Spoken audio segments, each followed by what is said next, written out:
All right, so today we're diving deep into the career of Stephen Graham. Oh, yeah. Stephen Graham. Our listeners sent in some great material. Absolutely. And you know what I gotta say? Excellent taste. Yeah. Because just looking at his career, Mm-hmm. the guy has earned so much respect. Mm-hmm. And across such a range of roles. Yeah. I mean, from those really intense Oh, yeah. British dramas all the way up to Mm. major Hollywood films. Yeah, just looking at this material, Right. what strikes me is the sheer adaptability. Yeah. It's not just like, oh, he's played a lot of different roles. It's that he seems to just disappear into them. Right. And that level of quality and that consistency in his performances, Right. it really says something about his dedication to his craft. So in this deep dive, our mission is to really get under the skin of Stephen Graham's success. Right. What are those key ingredients that have allowed him to build such a respected and fascinating career? Okay. We're going to draw directly from the articles that you sent us. We'll pinpoint the most crucial, the most intriguing aspects of his path. Right. It's, you know, you're listening. We know you want to get informed quickly but thoroughly. Of course. So we're here to really extract that essential knowledge. Yeah, and then make it spick. Yeah, absolutely. So let's start the beginning with his early life. Right. So he was born in Kirkby, Okay. Merseyside, Yes. which is near Liverpool, Okay. August 3rd, 1973. Okay. So this is... This was a tough working class environment. Right. And he had a diverse heritage. Okay. His maternal grandfather was Jamaican. Interesting. He was raised by his mother and stepfather, both of whom were social workers. Oh, wow. So it sort of paints a picture of a grounded upbringing, perhaps not always easy, Right. but one with a strong sense of community for sure. It does. And it sounds like those early experiences, that environment really did play a part in shaping him. Right. You know, the articles emphasize this resilience that his mother instilled in him. Mm-hmm. It makes you wonder if those early observations of life in a working class town, you know, the challenges, the triumphs, if those observations later informed the authenticity that he brings to his roles. I mean, that's a fascinating point. When you consider the rawness that he often brings to his characters, Right. it's hard not to draw a connection to those formative years, you know? Absolutely. The material also highlights a pivotal moment at Overdale Primary School, where a teacher recognized his raw talent and encouraged him to try acting.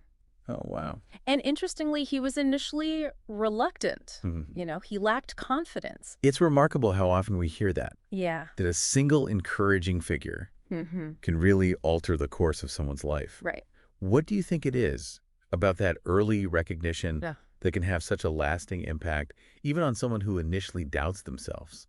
I think it's that initial spark of belief, you know? It can validate a talent that the individual themselves might not fully recognize yet. And overcoming that initial reluctance, like Graham did, often builds, you know, that foundation of resilience and a willingness to step outside of one's comfort zone. Right. So from there, his joining the Liverpool Everyman Youth Theatre was clearly a major step. Oh, yeah. The articles rightly point out that this is a renowned training ground. Oh, absolutely. It's where he discovered that acting wasn't just make-believe.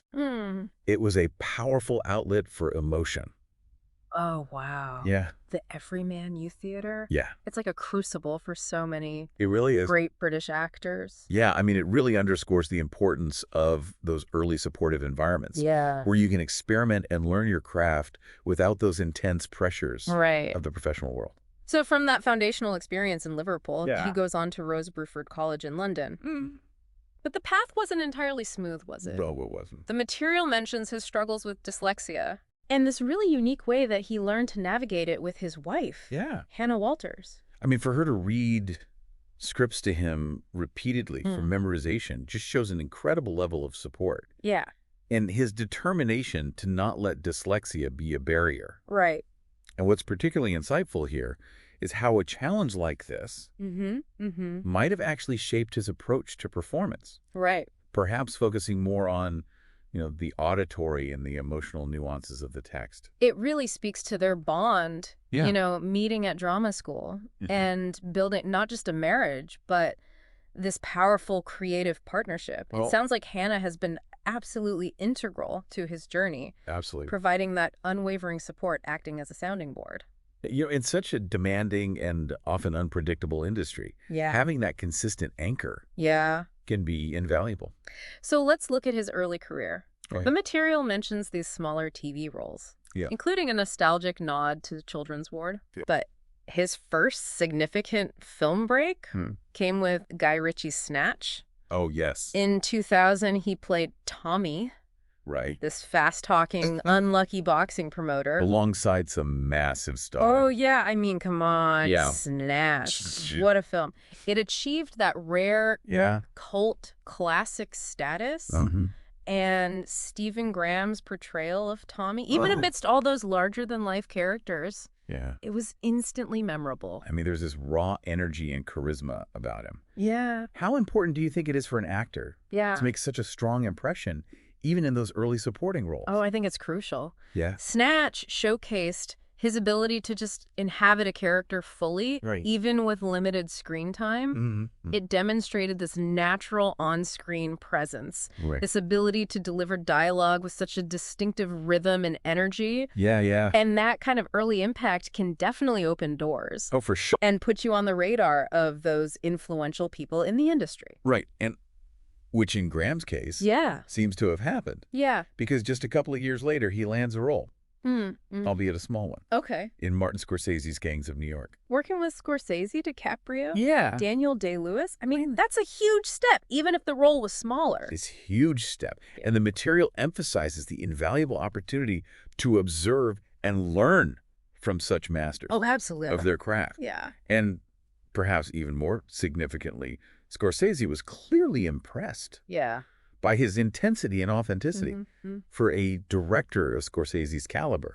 To recognize those qualities in a relatively early career actor, that says something. It suggests that Graham's core strengths as a performer are already shining through. This early connection with Scorsese would, of course, prove to be very important later on. Oh, yeah. Which leads us to what the articles identify as the real game changer. His portrayal of Andrew Combo Gascoigne.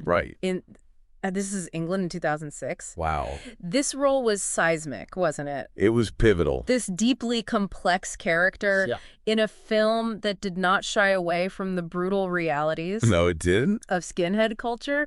In 1980s Britain. His performance as Combo was breathtaking. He managed to capture this terrifying volatility. This capacity for violence, but also this deep undercurrent of vulnerability and pain. It's like this terrifying, but also somehow. And it was so raw. And fearless. What's so compelling is how he could make you feel a degree of empathy for someone capable of such brutality. It's a difficult thing to do. It is. And it wasn't just the film itself. Shane Meadows, the director, he clearly recognized the power of Graham's interpretation of Combo. Because he expanded the character's story significantly in the subsequent TV series. This is England 86, 88, and 90. It says a lot. It does. About the impact that he had. For a character to be revisited and explored so extensively across multiple installments, it really speaks to the depth and complexity that Graham brought to the role. It solidified his reputation as an actor willing to tackle these challenging and morally ambiguous characters with incredible nuance. And this was the role that really announced him as a major talent, not just in Britain, internationally. And that international recognition following This Is England did lead to Hollywood coming calling. It did. And this is where that earlier connection with Scorsese became so crucial. With Scorsese personally recommending him for the role of Al Capone. In HBO's Boardwalk Empire. That's incredible. That's a testament to the lasting impression that he made during Gangs of New York. Absolutely. Initially, Graham himself felt some trepidation. About taking on such an iconic character. It shows a healthy respect for the role. And maybe a degree of humility, too. It was, again, his wife, Hannah, who encouraged him to embrace the challenge. Of course. And his portrayal of Capone over 5 seasons was electric. It really was. He didn't just mimic past interpretations. He brought this unpredictable energy. This chilling blend of violence and unexpected charm, and a surprising vulnerability. Yeah. He charted Capone's evolution from this volatile young gangster to this powerful but increasingly paranoid crime boss. His performance in Boardwalk Empire was a masterclass. Yeah. In inhabiting a well-known figure while still making it his own. Yeah. You know, he captured the menace, but also the surprising humanity of Capone.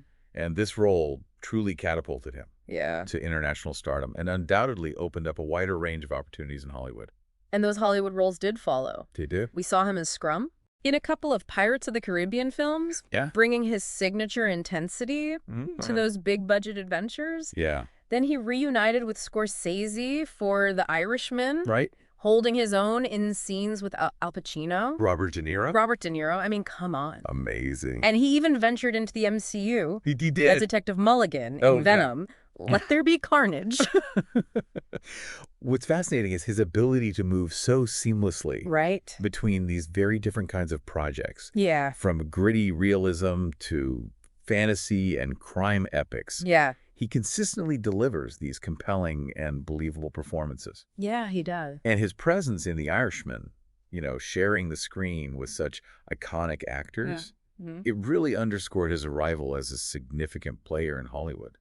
But despite that Hollywood success, one of the recurring themes in the material that you sent is this continued commitment to British television and film. Right. He hasn't abandoned his roots. It says a lot about his priorities. It does. You know, many actors, once they achieve a certain level of Hollywood recognition, might focus solely on those larger projects. Right.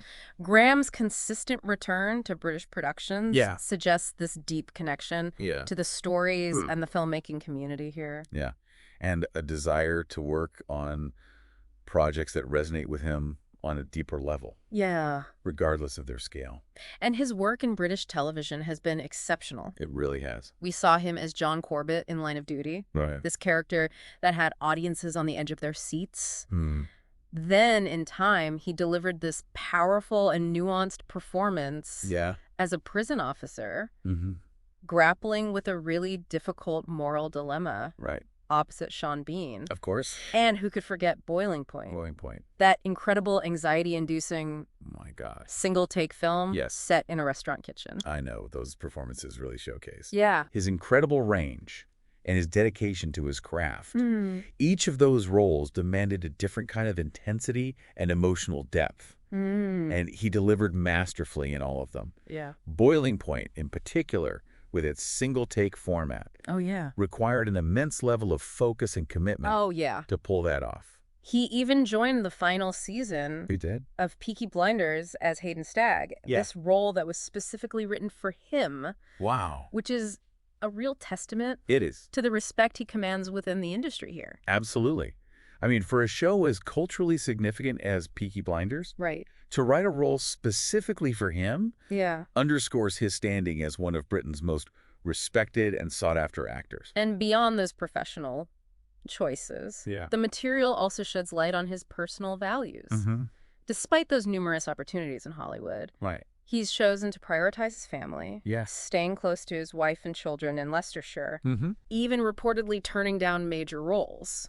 Wow. That would have required extended periods away from home. This commitment to family provides a valuable insight into his character in an industry that often demands significant personal sacrifices. His decision to prioritize his loved ones speaks to a strong sense of personal values and a grounded perspective on success. And then in 2023, he made a very public and principled decision. He did. To decline an OBE. Wow. Stating that it wasn't right for him. The article suggests that this further cemented his image as someone who's down to earth and driven by his craft rather than accolades. That was a powerful statement.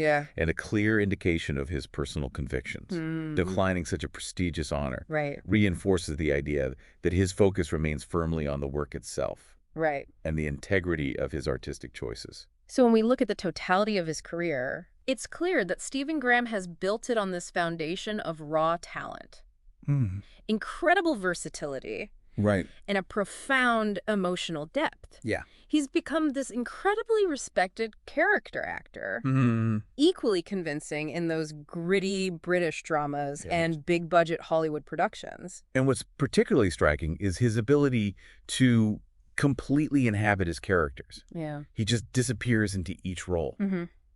Whether it's a volatile gangster or a conflicted police officer. Right.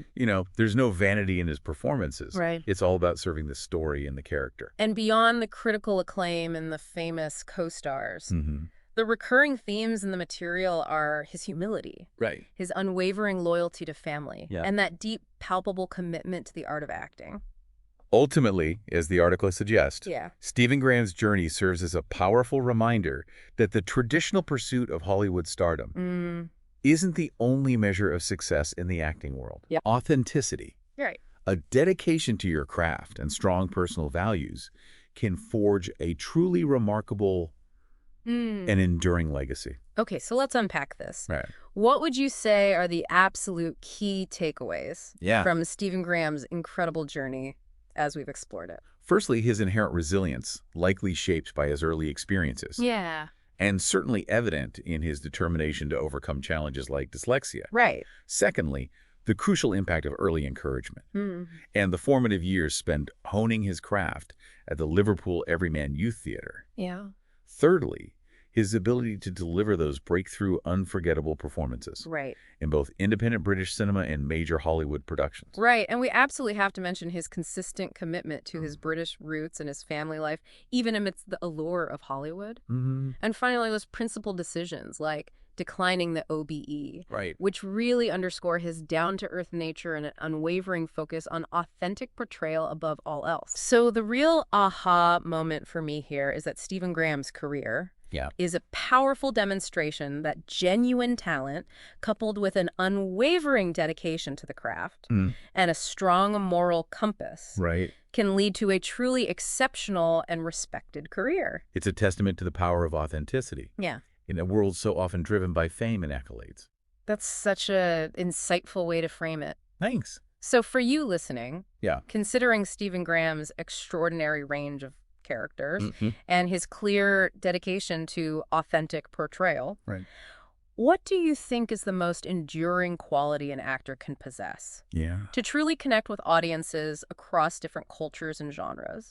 And what might his choices, both the diverse roles he embraces and the honors he declines, tell us about the evolving values within the acting profession today? Interesting.